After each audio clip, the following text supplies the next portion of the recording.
नमस्कार, BCC news के इस खास कार्यक्रम खास मुलाकात में आप सभी का स्वागत है। मैं सुशांत गौतम। मेरे पास है जी एक मैगजीन है जिसका शीर्षक है सतत छत्तीसगढ़। प्रकृति की गोद में बसा एक खूबसूरत जिला गौरेला पिंडरा मरवाही, जिसके संपादक आज हमारे साथ मौजूद हैं नागेंद्र दुबे जी। सर, सबसे पहले तो आपका बहुत बहुत स्वागत है इस खास कार्यक्रम में। मैगजीन लिखी है आपने। मैं सबसे पहले तो इस मैगजीन के कवर प्रिंट को दिखाना चाहूंगा। ये सतत छत्तीसगढ़, प्रकृति की गोद में बसा खूबसूरत जिला गौरेला पिंडरा मरवाही।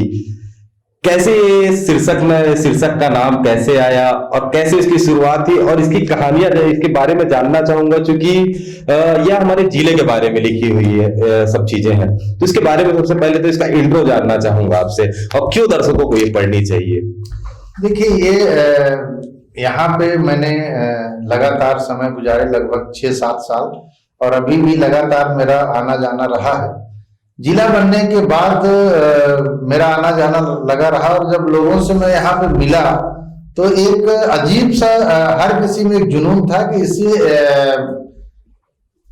पर्यटन जिला के रूप में डेवलप किया जाए और आगे बढ़ाया जाए। तो मेरे दिमाग में आया कि कुछ इसमें काम किया जाए।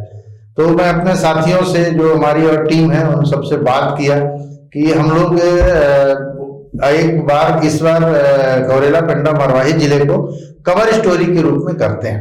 तो उसी का परिणाम ये है कि और 10 फरवरी को आपके जिले का, हमारे जिले का 2 वर्ष भी पूरा हुआ। तो उसी को लेके हमने स्टोरी करना शुरू किया, और उसी का परिणाम है कि आपके हाथ में मैगजीन है। और ये सतत छत्तीसगढ़ का मतलब ही है सस्टेनेबल छत्तीसगढ़। सतत का मतलब होता है सस्टेनेबल अंग्रेजी में, और ये यूएनडीपी का भी एक प्रयास है कि जो डेवलपमेंट हो सब सस्टेनेबल हो, सतत हो, ऐसे डेवलपमेंट हो जो आने वाली पीढ़ी को भी काम आए, जो कि अभी नहीं हो रहा वर्तमान में पूरे विश्व में, जिसके लिए यूएनडीपी को भी आगे आना पड़ा कि जो विकास हो रहा है, जो डेवलपमेंट हो रहा है, वो सिर्फ अभी की जनरेशन के लिए हो रहा है। अगर मैं हूं तो मेरे लिए हो रहा है, जबकि प्रकृति का सिस्टम ये है कि आप अपने हिस्से का ले लो और बाकी आने वाली पीढ़ी के लिए छोड़ो। तो इस जिले में अपार संभावनाएं हैं। उस संभावना को देखते हुए मेरी पूरी टीम ने और हम लोगों ने इसमें काम किया है, और लोग इसको काफी पसंद भी कर रहे हैं। देखिए आगे इसको पसंद कर रहे हैं। निश्चित तौर पर मैंने भी ये पूरी मैगजीन है इसे पढ़ा है। छत्तीसगढ़ लगभग, जिस जिले की अगर मैं बात करूं, छत्तीसगढ़ में लगभग जिले अपने खूबसूरत वादियों के लिए और प्राकृतिक धरोहरों के लिए जाना जाता है। गौरेला पिंडरा मरवाही, जो पहली मैगजीन आपकी, जो पहला संपादकीय कॉलम निकलता है, वो गौरेला पिंडरा मरवाही से निकलता है। ऐसा क्या देखते हैं आप इस जिले में कि सिर्फ गौरेला पिंडरा मरवाही को ही कवर किया गया? ऐसी क्या खूबसूरती रही है इस जिले की? देखिए, जैसे मैंने शुरुआत ही किया है इसमें कि नर्मदा माई अगर सोन से बिछड़ के या झगड़ा हो करके पश्चिम की तरफ नहीं बहती तो कहाँ बहती। ये स्वाभाविक घटना है कि जितनी भी नदी है सब पूरब की तरफ बह रही है, और निश्चित तौर से पिंडरा गौरेला में ही बहती। और अगर उसका विवाह तय हुआ, विवाह के समय नर्मदा और सोन का विवाद हुआ, तो एक बचपना भी उनका रहा होगा, तो बचपना उनका यही गुजरा। तो हम लोग जब यहाँ पे स्टोरी कर रहे थे तो घूम रहे थे, बातचीत कर रहे थे। कोई भी अगर स्टोरी होती है, सुशांत जी आप जानते हैं, आप पत्रकार हैं, कि बहुत सारे लोगों का इसमें योगदान रहता है, बहुत सारी चर्चाएं रहती हैं, हम घंटों बातचीत करते हैं, तब जाके एक कॉलम या एक पेज लिख पाते हैं। तो उसी चर्चा का एक परिणाम निकला कि हम क्यों ना एक ऐसा लोगों को विचार दें कि ये जो गौरेला पिंडरा मरवाही है, एक्चुअल में नर्मदा का भूमि है, नर्मदा यहाँ पे रहती हैं। आपको दिखने में भले ना लगे, लेकिन कहीं ना कहीं नर्मदा का यहाँ पे एक छत्र छाया है, और ये यहाँ के पानी का, यहाँ के जलवायु का, यहाँ के वातावरण का नर्मदा का प्रभाव है, लोगों में भी नर्मदा का प्रभाव है। और मैंने लिखा उसमें कि जहां पे नदियों का उद्गम होता है, सभ्यता वहीं से पनपती है, और जब नदी नहीं रहती है तो सभ्यता भी कहीं ना कहीं खत्म हो जाती है। तो हमें सबसे पहले अपने नदियों को बचाना है, प्राकृतिक संसाधनों को बचाना है, और जो उसके साथ अगर जो हमें मिल पाए उसके आधार पे हमें डेवलप करना है। तो मेरा जो इसमें जो मैंने पूरी तैयारी की, या जिस तरह से मेरी टीम में इसमें लगी, तो हमारा विचार यह है कि एक सस्टेनेबल डेवलपमेंट के तहत, जो कि एक पूरे छत्तीसगढ़ कहिए या नॉर्थ इंडिया में कहिए, एक दूसरे जिलों के लिए मॉडल जिला भी हो सकता है कि सस्टेनेबल जिला ये के रूप में काम हो रहा है। और सौभाग्य से यहाँ के जो अधिकारी कर्मचारी हैं ऊपर लेवल के, उन्होंने भी इस चीज को समझा और आगे हम लोग उसमें आगे बढ़ने में कामयाब रहे। आप विकास की बात कर रहे हैं और इस मैगजीन को भी आपने संपादकीय कॉलम बहुत जिस तरीके से आपने लिखा है काफी सारगर्भित है, और इसमें कई ऐसी लाइनें हैं जो मुझे काफी अच्छी भी लगी इसको पढ़ने के बाद, कि नदियों का अगर इसे मायका कहा जाएगा तो अतिशयोक्ति नहीं होगी, क्योंकि ये सच में नदियों का मायका का 8 नदियों का उद्गम क्षेत्र है। अब विकास की बात कर रहे हैं, विकास के पैमाने में जाते हैं तो विकास, जहां विकास होता है वहां विनाश भी शुरू हो जाता है। क्या लगता है कैसे इन प्राकृतिक धरोहरों को बचाते हुए विकास के पैमाने तय किए जा सकते हैं? क्योंकि जितने बड़े बड़े शहर अगर देखेंगे तो वो भी पहले प्राकृतिक धरोहर थे, जिसको विनाश करके आज विकास की एक आगे गाथा रची गई है। इस जिले को कैसे देखते हैं, कैसे विकास किया जाए जिले का? देखिए, जब तक सामूहिकता नहीं आएगी, सामूहिक रूप से विकास के बारे में विचार नहीं किया जाएगा, और विचार का एक नया पैमाना, जो जैसे मैंने सस्टेनेबल डेवलपमेंट के बारे में आपसे बात किया, सतत आगे बढ़ने वाली और हम उपयोग करें और आने वाली पीढ़ी भी उसका उपयोग करे। जब तक वो विचारधारा के साथ लेके डेवलपमेंट के बारे में, विकास के बारे में नहीं सोचा जाएगा, और उसमें लोगों की इन्वॉल्वमेंट होना चाहिए, आम लोगों की इन्वॉल्वमेंट हो चाहिए। व्यक्तिगत रूप से अगर आइए चाहेगा कि मुझे ठेका मिल जाए, मुझे पुल पुलिया निर्माण का मिल जाए, मुझे जंगल काटने की अनुमति मिल जाए, मुझे नदी बांधने की अनुमति मिल जाए, नदी को बर्बाद करने की अनुमति मिल जाए, इससे इसको डेवलपमेंट नहीं कहा जा सकता। तो एक ऐसी नई सोच पैदा करना पड़ेगा, क्योंकि जो चीज नई है, जो चीज अभी 2 वर्ष की हुई है, छोटा बच्चा है, उसको आप कोई भी अच्छी चीजें की आदत डलवा सकते हैं, लेकिन जो 20 साल 25 साल पुराना युवा हो चुका है, जिसके सारी गुण दुर्गुण आ चुका है, उसको सुधारने में या बात करने में आप नहीं चाह सकते। इसलिए 2 साल का बच्चा है पेंड्रा, यहाँ पे बहुत सारी चीजों को जो नेचुरल है, यहाँ बैगा रहते हैं, यहाँ पे बहुत सारे ऐसी जनजातियां हैं, आपने भी कई बार स्टोरी किया, मैं देखा हूं, जो पूरे प्रदेश में नहीं पाए जाते हैं। तो यहाँ का एक मॉडल है, जिस मॉडल को लोगों के साथ चर्चा करके, लोगों के साथ बातचीत करके उसको आगे बढ़ा जा सकता। मैंने जहां भी बात की, आपके जिले में हम यहाँ इतने दिनों से घूम रहे हैं, जिनसे भी बात की, मैंने यही बात किया, एक सामूहिक प्रयास किया जाए। अगर कृषि को लीजिए तो आपके पेंड्रा गौरेला मारवाही में एक विशेष किस्म का जो चावल होता है, जिसको विष्णुभोग कहते हैं, वो उतना बेहतर कहीं पूरे छत्तीसगढ़ में नहीं हो सकता है। बहुत सारी चीजें हैं जहां पे एक नए तरह से सोच के और नया एक विकास की गाथा गढ़ी जा सकती है, जिसको आने वाले समय में दूसरे जिले भी कॉपी करेंगे और यहाँ अध्ययन के लिए आएंगे। बिल्कुल अध्ययन के लिए आएंगे। एक महत्वपूर्ण बात जो आपने कही कि धैर्यता की जरूरत है, किसी भी सफलता में जाने के लिए या एक विकास तक जाने के लिए धैर्य बहुत जरूरी है। आखिरी लाइन भी है, हड़बड़ाहट नहीं करनी है, धीरे से विकास होगा। 90 के दशक में अगली कहानी है, इसमें 90 के दशक में उठी थी जिले बनाने की मांग। 90 के दशक से लेकर अब जिला बन चुका है। जिला बनने के बाद जैसे 1998 में तमाम लोग इसमें कहानियां, आपने कई लोगों की इसमें कहानियां लिखी हैं, जैसे पुराने पत्रकार वेदचंद जैन जी हैं, इनके किस्से भी है। कैसे लोगों को आपने खोजा इनको और इनको एक सूत्र में बांधने की, तस्बीह के दाने की तरह लोगों को पिरोया है, कैसे इनको खोजा और कैसे इनसे कहानियां निकाली? देखिए, मेरा शुरू से मैं लेख लिखता था अखबारों में, और ये था कि मुझे धैर्यता के साथ काम करना अच्छा लगता है, धीरे काम करना मुझे अच्छा लगता है, लेकिन प्रमाणित काम हो।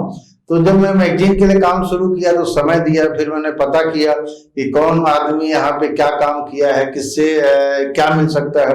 उसमें से एक बेचैन जी भी थे, सीनियर पत्रकार थे, उनसे पहले भी मेरी बातचीत हुई थी। फिर मैं फोन लगाया, और भोपाल में थे, तो फिर उन्होंने समय दिया, फिर मैं जाके उनके पास 4-5 घंटे बैठा रहा, फिर बहुत सारी बातचीत हुई। उसी बातचीत का मैंने उनका रेफरेंस भी दिया है, और उसी का निचोड़ है कि जिला कैसे कैसे बना। फिर मैंने अमित जोगी जी से मिला, क्योंकि उनके पिताजी इस क्षेत्र के बड़े नेता रहे हैं, प्रदेश के प्रथम मुख्यमंत्री भी रहे हैं।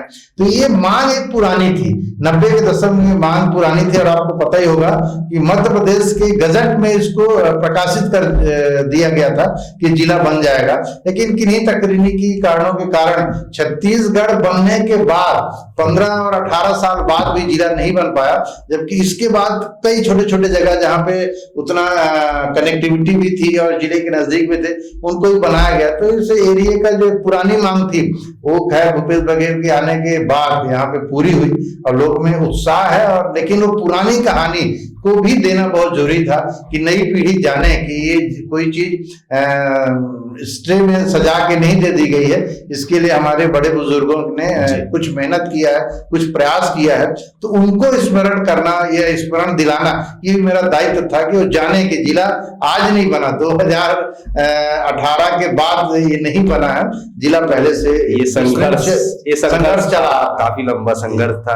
आपने स्वर्गीय अजीत जोगी की बात की, जो इस प्रदेश के पहले मुख्यमंत्री थे, और शायद इस देश में ऐसी कोई भी व्यक्ति नहीं होगा जो अजीत जोगी के नाम से परिचित नहीं होगा। उनके पुत्र हैं अमित जोगी। अमित जोगी का एक आर्टिकल इसमें आपने लिखा है और जो काफी जरूरी भी है। इसमें आर्टिकल में उन्होंने एक उल्लेख किया है कि पसान जिले को इसमें जोड़ा जाना चाहिए। भूपेश बघेल ने भी इस पर बात कही थी अपने कि पसान जिले को इसमें जोड़ा जाए, चूंकि राजस्व निरीक्षक कक्ष कहलाता है। पसान जो क्षेत्र है पूरा 4 चिरौंजी की सबसे बड़ी पैदावार भी वही होती। कैसे इसके लिए प्रयास किया जाना चाहिए सरकार को कि पसान जिले से जुड़े, चूंकि कटघोरा से भी काफी दूरी पर बनता है। देखिए, मेरा अपना निजी जो वो था अनुभव था, तो मैं ये देखा कि पसान, अगर पसान में किसी की तबीयत खराब होती तो उसके लिए जाना कहाँ रहता है? पेंड्रा मरवाही। अगर उसको कोई बाजार की जरूरत पड़ती तो आता है पेंड्रा गौरेला मरवाही। उसको अपने बच्चों को पढ़ाने के लिए अगर जाना है तो आना पड़ेगा गौरेला पेंड्रा मरवाही। तो क्यों ना एक जिला का मुख्यालय जो कि एकदम आपका 50 किलोमीटर के अंदर है, दूसरे जिले का 100 किलोमीटर से ज्यादा है, उसमें अधिक है, तो एक ऐसा और प्रदेश के मुख्यमंत्री ने भी घोषणा किया था कि पसान को हम जिले में लाएंगे।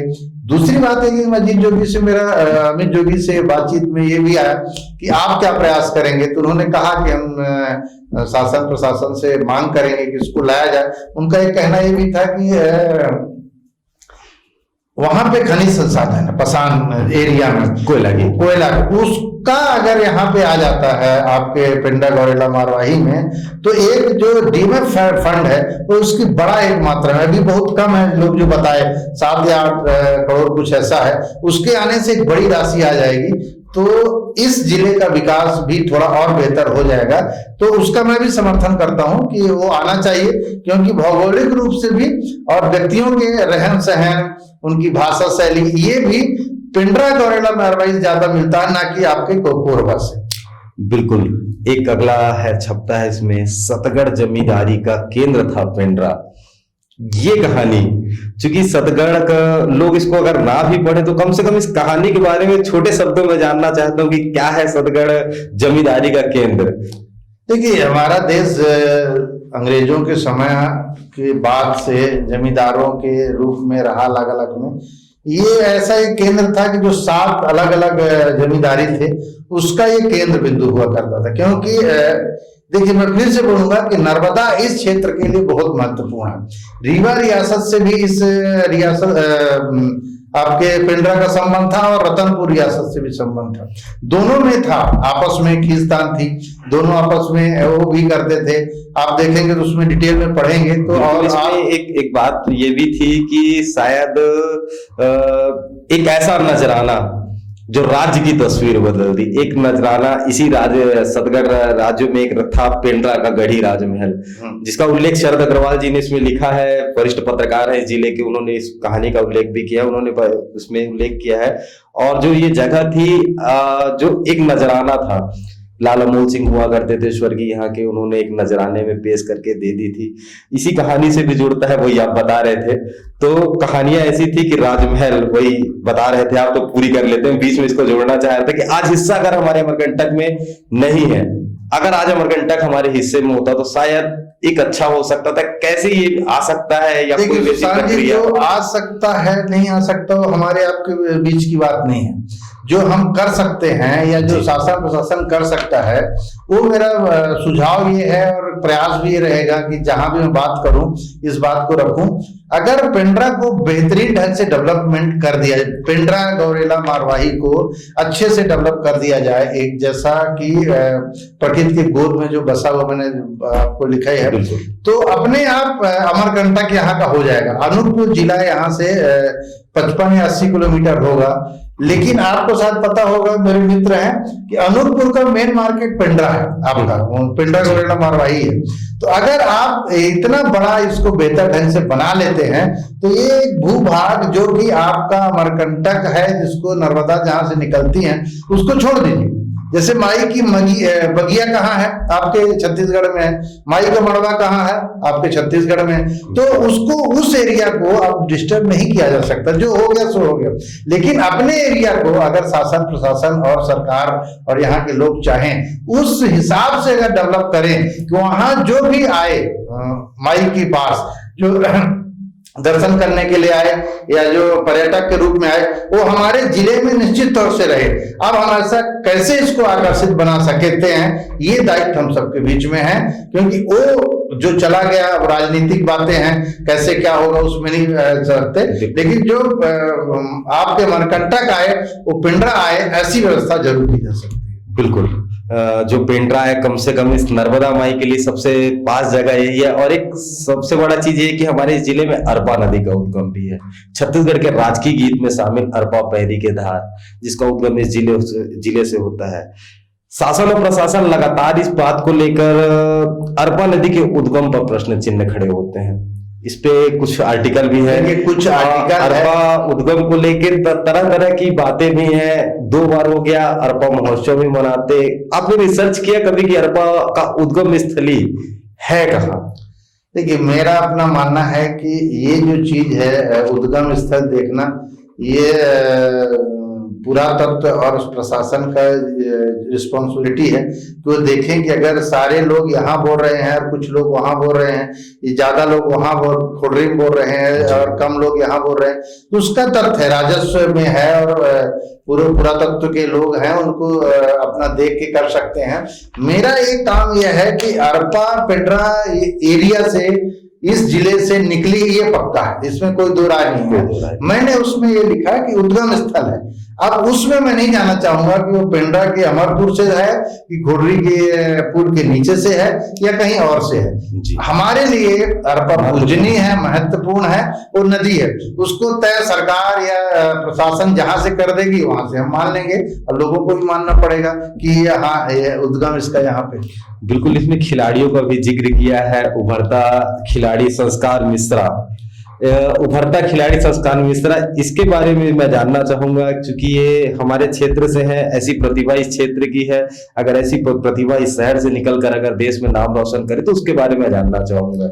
ये संस्कार से मेरा व्यक्तिगत लगाव है।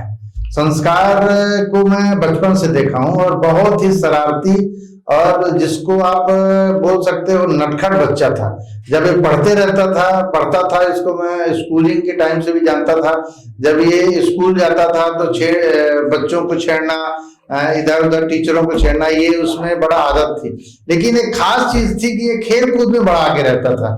तो उसमें उनके फादर का भी जिक्र है, उनकी डायरेक्टर का भी जिक्र है, स्टोरी में आप देखेंगे, जिसमें मुझे लगता था कि कुछ कर पाएगा और एक अच्छा, क्योंकि मैं करियर काउंसलर भी हूँ, तो मुझे लगता था। और आज वो नेशनल लेवल पे अपना पहचान बना रहा है, तो मैं बोला कि एरिया में एक युवा है, दूसरे युवाओं को भी प्रेरणा मिलेगी, तो उसके लिए स्थान बनना चाहिए, तो मैंने उसको दिया। के बाद मेरा सवाल है, पेंड्रा में लिखा गया हबीब तनवीर का प्रसिद्ध नाटक सड़क, इसके बारे में जानेंगे आपसे ब्रेक के बाद।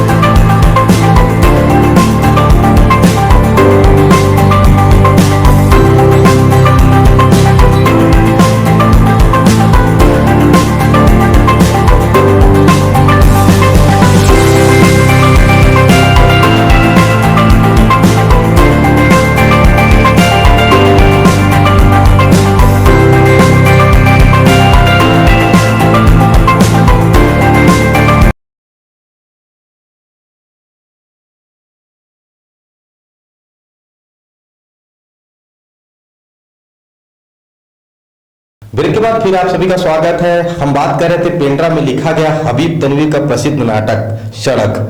शायद जिले वासियों को इसके बारे में जानकारी नहीं है, इसकी मैं थोड़ा विस्तृत चर्चा चाह रहा हूँ आपसे कि इसके बारे में पूरा बृहद कैसा है, कहाँ से कहानी निकली। अनूप रंजन पांडे जी के बारे में भी जानना चाहूंगा, कौन है ये, कैसे ये कहानी निकल कर सामने आई। देखिए, पहले मैं अनूप रंजन पांडे जी के बारे में आपको बता दूं कि वो पद्मश्री हैं और एक संगीत और कला साहित्य प्रेमी हैं। उन्होंने देश भर में बस्तर बैंड के नाम से एक बैंड बनाया हुआ है और बस्तर हमारे क्षेत्र छत्तीसगढ़ का जो सबसे समृद्ध इलाका है गीत संगीत के बारे में, उसका उन्होंने वाद्य यंत्रों को लेके बड़ा काम किया है पूरे देश में और उसी काम के लिए उनको पद्मश्री मिला है जी। क्योंकि वो कला साहित्य संस्कृति से जुड़े हुए हैं और उनको ये जानकारी थी कि हबीब तनवीर का एक बड़ा नाम था। एक समय ये था कि मध्य प्रदेश, जब हम अविभाजित मध्य प्रदेश में थे तो हबीब तनवीर के नाम से मध्य प्रदेश जाना जाता था, छत्तीसगढ़ का ये एरिया जाना जाता था, क्योंकि उन्होंने अपने नाटकों के माध्यम से पूरे प्रदेश को पूरे विश्व में फैलाया। तो उन्होंने एक लेख लिखा है पद्मश्री अनूप रंजन पांडे जी ने कि इनका जो पहला सड़क नामक एक नाटक था उसको यहीं पे लिखा गया आपके गौरेला पेंड्रा मरवाही जिले में, और वो विस्तार से आप अगर पढ़ेंगे तो आपको पता चलेगा कि वो कितना महत्वपूर्ण लेख है। जैसे जो आपने कहा कि यहाँ के जिले के बारे के लोगों को भी पता नहीं, मैंने और कुछ सीनियर लोगों से भी बात किया तो लोग भी उससे अनभिज्ञ थे, क्योंकि अनूप भैया अनूप रंजन पांडे जी उनसे जुड़े हुए थे हबीब तनवीर जी से, इसलिए उनको जानकारी थी। तो एक चीज मुझे ये बड़ा गौरवान्वित हुआ मैं कि एक ऐसा चीज मैं मैगजीन में ले पा रहा हूँ जो अभी तक यहाँ के लोगों को भी जानकारी नहीं थी। अब लोगों को पता चलेगा कि ऐसा नाटक भी हमारे यहाँ, अभी तक हम जानते थे कि रविन्द्रनाथ टैगोर यहाँ पे आए, हम जानते थे कि सप्रे जी यहाँ पे अपनी मैगजीन निकाले, उसका भी जिक्र इसमें है, लेकिन अब ये पता ये भी चल रहा है कि हबीब तनवीर जी ने भी पहला नाटक यहाँ पे आके लिखा। तो अब सोचिए कि ये भूमि, ये क्षेत्र कितना पॉजिटिव है कि महान महान लोग यहाँ पे आके अपना काम की शुरुआत की और आगे पूरे देश में और विश्व में अपना नाम किया। बिल्कुल, यहाँ से तमाम विभूतियां यहाँ से निकल कर गई हैं, चाहे भले अनायास ही उनका आना हुआ। पंडित माधवराव सप्रे की अगर बात करें या गुरुदेव रविन्द्रनाथ टैगोर की बात करें या राजेंद्र प्रसाद की एक फोटो भी आपने लगाई हुई है।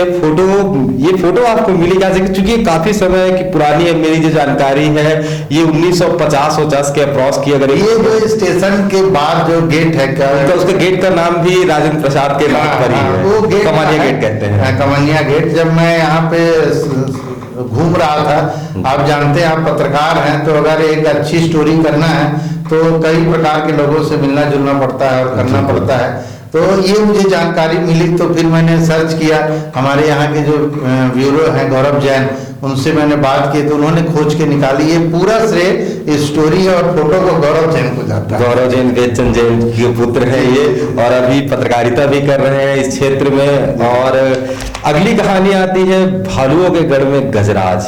एक सबसे बड़ा मुद्दा है, आज भालू लैंड क्षेत्र कहलाता है यह पूरा एरिया, जहाँ पे दुर्लभ प्रजाति सफेद भालू भी पाए जाते हैं। और कहा जाता है कि सबसे पहला सफेद शेर भी यहीं देखा गया था, इसी क्षेत्र में देखा गया था। तमाम वन्य प्रजातियां यहाँ पर है जिनके संरक्षण और संवर्धन की योजनाएं नहीं है। आज भी जामुन परियोजना लंबित पड़ी है। आज भालुओं के गढ़ में गजराज प्रवेश कर रहे हैं।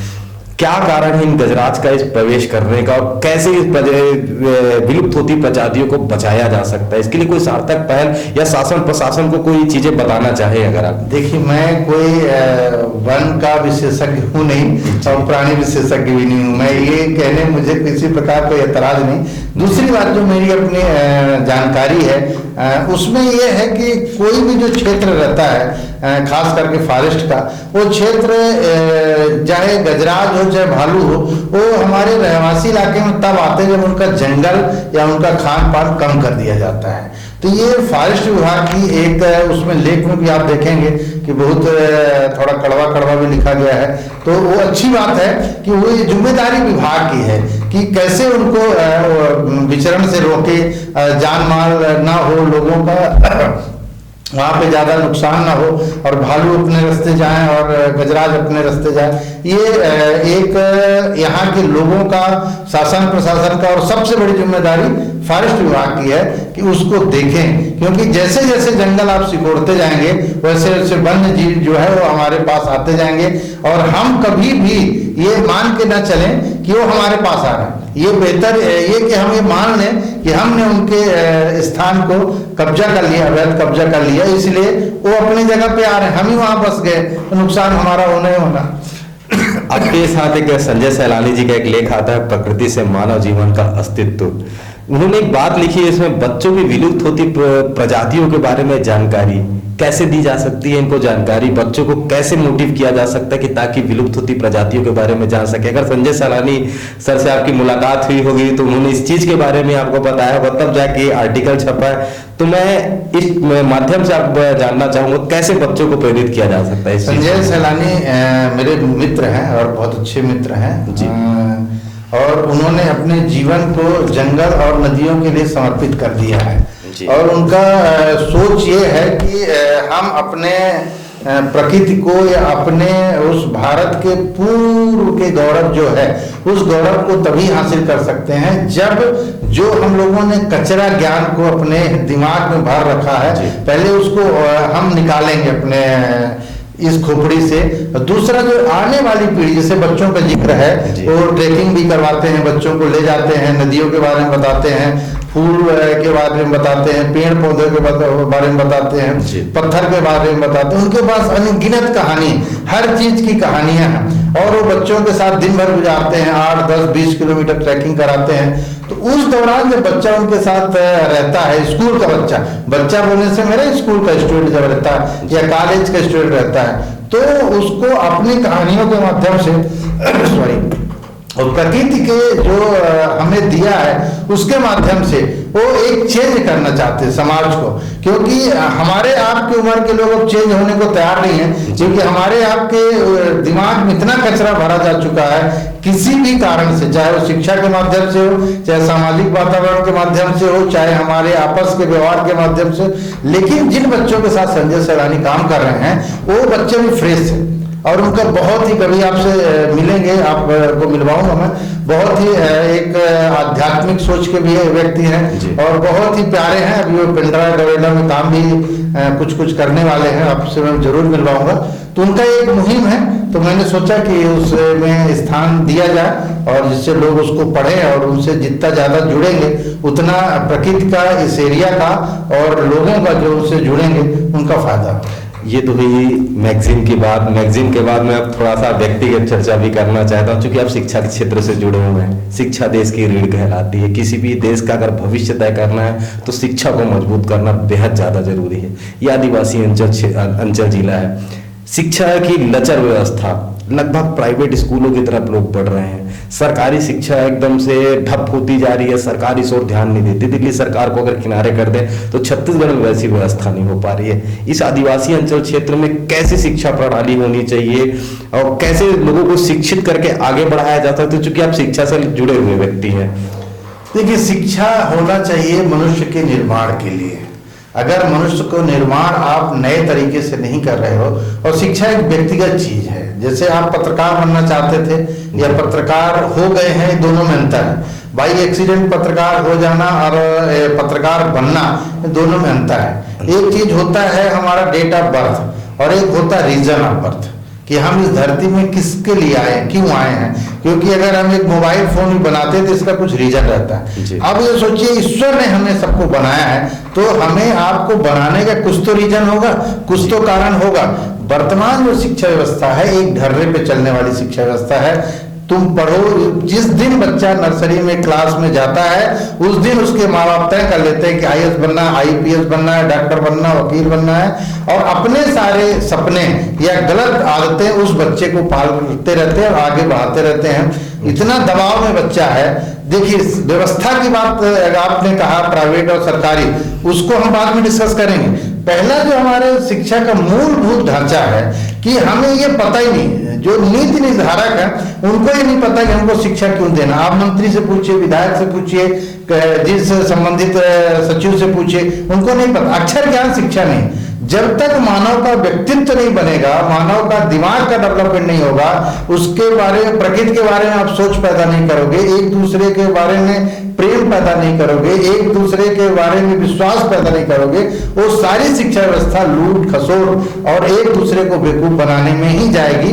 और आने वाले समय में तो मैं और थोड़ा सा नकारात्मक हूं, लेकिन इस शिक्षा व्यवस्था से मुझे बहुत ज्यादा उम्मीद नहीं है। जो वर्तमान शिक्षा व्यवस्था चल रही है, हम एक आदिवासी बच्चों को वही शिक्षा दे रहे हैं, एक कलेक्टर के बच्चों को भी, दोनों में समानता कहां से हो सकती है? इनके पास एक जबरदस्त सुविधा है, दिल्ली के बड़े से बड़े स्कूल में पढ़ा सकते हैं, रायपुर में पढ़ा सकते हैं, लेकिन आदिवासी का बच्चा भी क्यों पढ़ सकता है?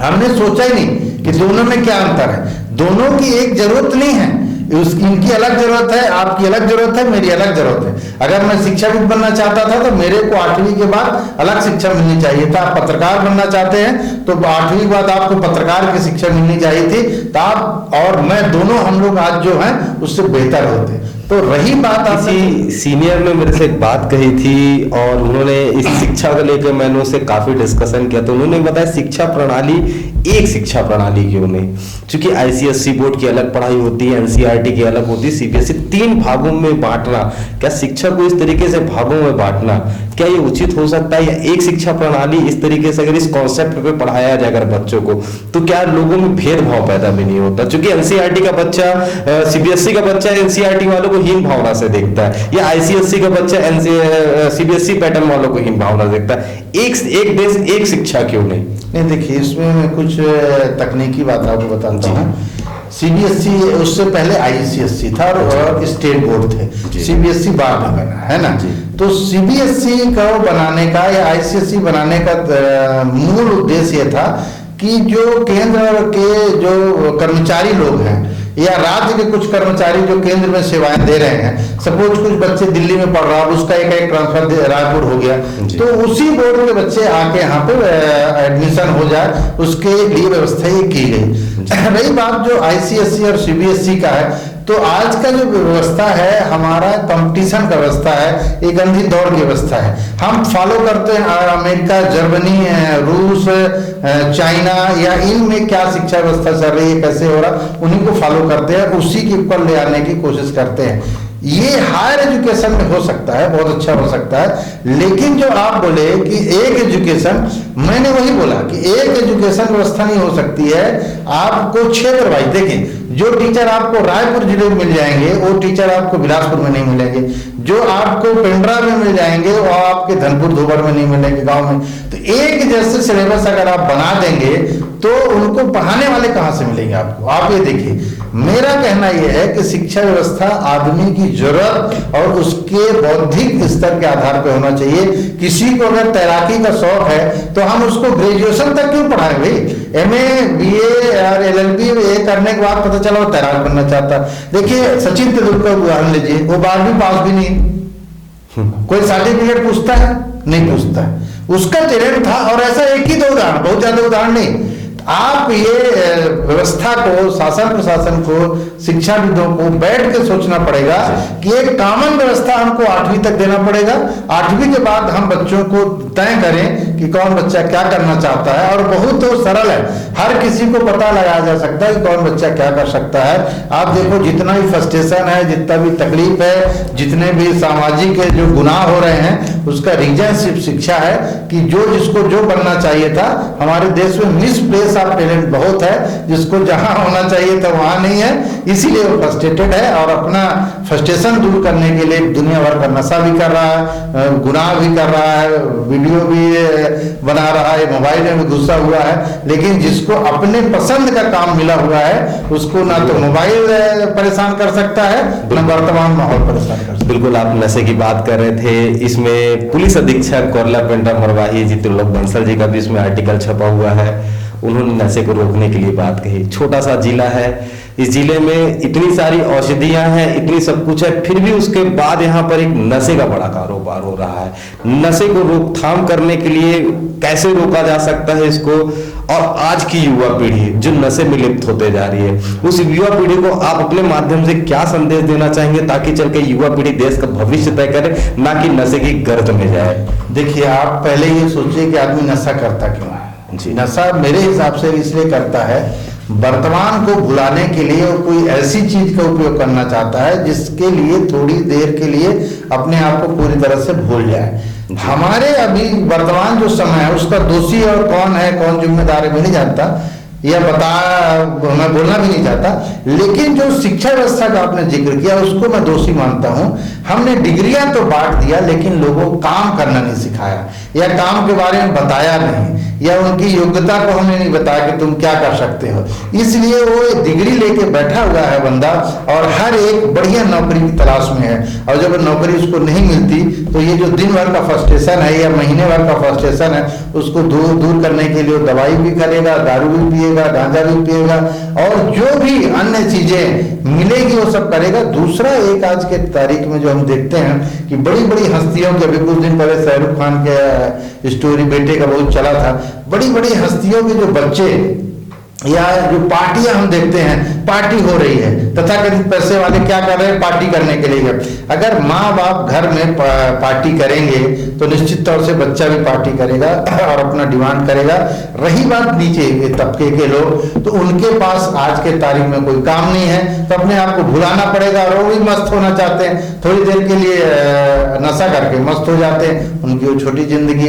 ये सामाजिक दोष है, मैं मानता हूँ। पुलिस इसमें एक जिम्मेदार भूमिका निभा सकती है, लेकिन होता यह है कि वो उसको भी वही कानून के डंडे से ठीक करना चाहते हैं, जबकि ये इसके लिए काउंसलिंग की जरूरत है, इसके लिए समाज के लोगों को आगे सामने बैठने की जरूरत है, इसके लिए पूरा एक कुनबा साथ बैठेगा तब ये समस्या दूर होगी, नहीं तो पुलिस उसको एक दूसरे एंगल से भी ले जाएगी और जो कि ले जा रही होगी। मुझे मैं जब अभी आ रहा था तो मेरा एक साथी है जो साथ में बैठा है, वो आपसे पहले से पूर्व परिचित है, वो आपके बारे में एक चीज बता रहा था, लोग आपसे जानने के लिए आते फ्यूचर प्लानिंग क्या करनी है, लोग आपसे पहले मिलने आते थे कि फ्यूचर में करना क्या है, कैसे करना है। वही मैं नशे पे तो जान लिया, युवा पीढ़ी पे एक बात कि कैसे आप अपने आप को स्टेबल कर सकते हैं, इसके बारे में जानना चाहता हूँ। देखिए, दो चीज होता है कि हमें थकावट कभी नहीं लगती है ना, हमें थकावट तब आती है या हमें बोरियत तब आती है या हम फ्रस्ट्रेट तब होते हैं जब दूसरे का बताया हुआ काम करते हैं।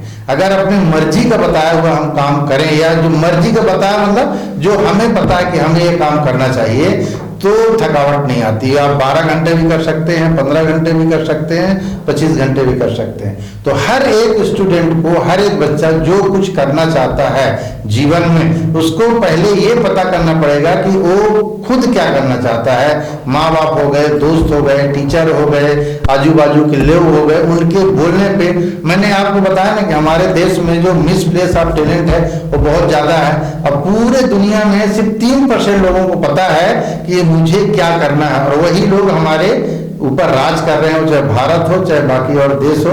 तो मैं ये कहना चाहूंगा बच्चों के लिए, जो भी स्टूडेंट है अभी कोरोना से निकले हैं, 2 साल तक कोरोना की घनघोर बीमारी में घर में कैद करके रखी, उसका उन्होंने उपयोग किया कि दुरुपयोग किया ये मैं नहीं कहता, लेकिन जो उपयोग करना चाहे तो अब उनको पास अवसर है कि थोड़ा शांत होकर अपने बारे में सोचें वो क्या करना चाहते हैं। उसके बहुत सारे पैरामीटर हैं कि जीवन आप कैसा जीना चाहते हो, उस जीवन को जीने के लिए आप क्या कर सकते हो। वो पूरा मेरा 2-2.5 घंटे का एक सेशन रहता है, तो उसके बारे में हम किसी और दिन बात कर सकते हैं, क्योंकि वो एक पूरा एक सेशन है। इसके साथ ही मेरा एक आखिरी सवाल आपसे, सतत छत्तीसगढ़ गौरेला पेंड्रा मरवाही से शुरू होता है, कहां तक जाएगा सतत छत्तीसगढ़?